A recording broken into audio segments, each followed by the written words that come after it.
নমস্কার বন্ধুরা, আমি পপিন। আমার রান্নাঘরে আপনাদের সবাইকে স্বাগত। আজকে সকলের পছন্দে একটি মাছের রেসিপি নিয়ে হাজির হয়েছি। কালো জিরে কাঁচা লঙ্কা দিয়ে ইলিশ মাছের পাতলা ঝোল। এই রান্নাটি ভীষণই সহজ আর খেতে ভীষণই সুস্বাদু হয়। সকলেই কিন্তু এই রান্নাটি ভীষণই ভালো করে বানাতে পারেন, কিন্তু আমি কিভাবে তৈরি করি সেটাই আপনাদের সাথে শেয়ার করব। দেখে নেওয়া যাক আজকের কালো জিরে কাঁচা লঙ্কা দিয়ে ইলিশ মাছের ঝোল রেসিপিটা। ইলিশ মাছের ঝোল তৈরি করবার জন্য আমি 4 পিস ইলিশ মাছ নিয়ে নিয়েছি। মাছের মধ্যে লবণ দিলাম, হলুদ দিলাম, খুব সামান্য পরিমাণে লঙ্কার গুঁড়ো দিলাম। মাছের মধ্যে লবণ হলুদ লঙ্কার গুঁড়োটা ভালো করে মাখিয়ে নেব। মাছের মধ্যে লবণ হলুদ লঙ্কার গুঁড়োটা মাখিয়ে নেওয়া হয়ে গেছে। এখন আমি মাছটাকে 15 থেকে 20 মিনিট রেখে দেব, যেন লবণটা মাছে ভালো করে ঢুকে যায়। কড়াইতে দিয়ে দিচ্ছি 2 চামচ তেল। আপনারা এই রান্নাটা অবশ্যই সর্ষের তেল দিয়ে করবেন, তাহলে স্বাদটা কিন্তু বেশি ভালো হয়। তেলটা গরম হয়ে গেলে দিয়ে দেব হাফ টিস্পুন কালো জিরে, দিয়ে দিচ্ছি 8টা চেরা কাঁচা লঙ্কা। লো টু মিডিয়াম ফ্লেমে মিনিটখানেক কালো জিরে আর কাঁচা লঙ্কাটাকে ভেজে নেব। ইলিশ মাছ কালো জিরে আর কাঁচা লঙ্কা দিয়ে করলে স্বাদটা কিন্তু ভীষণ ভালো হয়। ইলিশ মাছ রান্না করতে খুব বেশি সময় লাগে না, খুবই অল্প সময়ে অল্প উপকরণ দিয়ে ইলিশ মাছ রান্না হয়ে যায়। কালো জিরে আর কাঁচা লঙ্কাটা ভাজা হয়ে গেলে দিয়ে দেবো হাফ টিস্পুন হলুদ গুঁড়ো, লবণ দিয়ে দিলাম। লবণটা আপনারা আপনাদের স্বাদ অনুসারে ব্যবহার করবেন। হাফ টিস্পুন লঙ্কার গুঁড়ো দিয়ে দিলাম।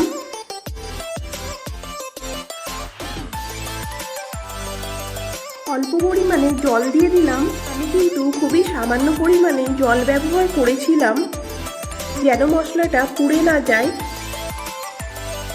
এখন আমি এক এক করে লবণ হলুদ মাখিয়ে রাখা মাছগুলোকে তেলের মধ্যে দিয়ে দিলাম। মাছগুলোকে আমি খুব বেশি ভাজবো না, সামান্য একটু মাছগুলোকে উল্টে পাল্টে নেব।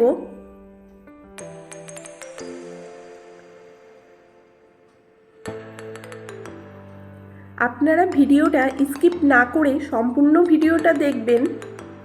যদি আপনারা স্কিপ করে দেখেন তাহলে পরপর আমি কি করে করছি আপনারা বুঝতে পারবেন না।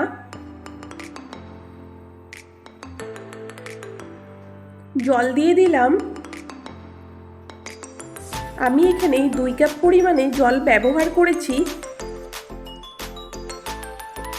ইলিশ মাছের ঝোলটা কিন্তু পাতলা হয়, খেতে অসাধারণ হয়। ঢাকা দিয়ে গ্যাসের ফ্লেমটাকে মিডিয়ামে রেখে 7 থেকে 8 মিনিট রান্নাটা করে নেব। 7-8 মিনিট পরে ঢাকনাটাকে ওপেন করে নিলাম। মাছগুলো কিন্তু সিদ্ধ হয়ে গেছে। এখন আমি মাছগুলোকে উল্টে পাল্টে নিচ্ছি। খুবই সাবধানে মাছগুলোকে পাল্টে নেবেন। ইলিশ মাছ খুবই নরম, যেন ভেঙে না যায়। ইলিশ মাছ রান্না হতে খুব বেশি সময় লাগে না, খুব তাড়াতাড়ি রান্নাটা হয়ে যায় আর স্বাদও হয় অসাধারণ। একটা বাটির মধ্যে আমি 2 টিস্পুন গোবিন্দভোগ চাল নিয়ে নিলাম। চালটাকে জল দিয়ে আমি ধুয়ে ভালো করে কিছুক্ষণ জলের মধ্যে ভিজিয়ে রাখবো। তারপরে চালটাকে মিহি একটা পেস্ট তৈরি করে নেব। মাছের ঝোলটা মোটামুটি হয়ে এসেছে। এখন আমি চালের যে পেস্টটা করেছিলাম, চালের পেস্টটাকে একটা ছাঁকনি দিয়ে ছেঁকে মাছের ঝোলের মধ্যে দিয়ে দিলাম। মাছের ঝোলটা ভীষণই পাতলা, একটু ঘন করবার জন্য চালের পেস্টটা অ্যাড করেছি, এতে ঝোলটা একটু ঘন হয়ে যাবে। এখন আমি আরও 2 মিনিট মতন রান্নাটা করে নেব। আপনারা গোবিন্দভোগ চালের বদলে চালের গুঁড়ো ব্যবহার করতে পারেন। চালের গুঁড়োটা জলের মধ্যে গুলে ছাঁকনি দিয়ে ছেঁকে একই রকমভাবে ঝোলের মধ্যে দিয়ে দেবেন। কিন্তু আমি যেমনি করে করছি আপনারা একবার এমনি করেই করবেন, তাহলে দেখবেন টেস্টটা খুব ভালো হয়। গোবিন্দভোগ চালটা অ্যাড করলে টেস্ট বেশি ভালো হয়। এখন আমি আরও 2 মিনিট মতন রান্নাটা করে নেব। আমি 3টে চেরা কাঁচা লঙ্কা দিয়েছি। 2 মিনিট আরও ফুটিয়ে নেওয়ার পরে গ্যাসের ফ্লেমটাকে বন্ধ করে দিয়েছি।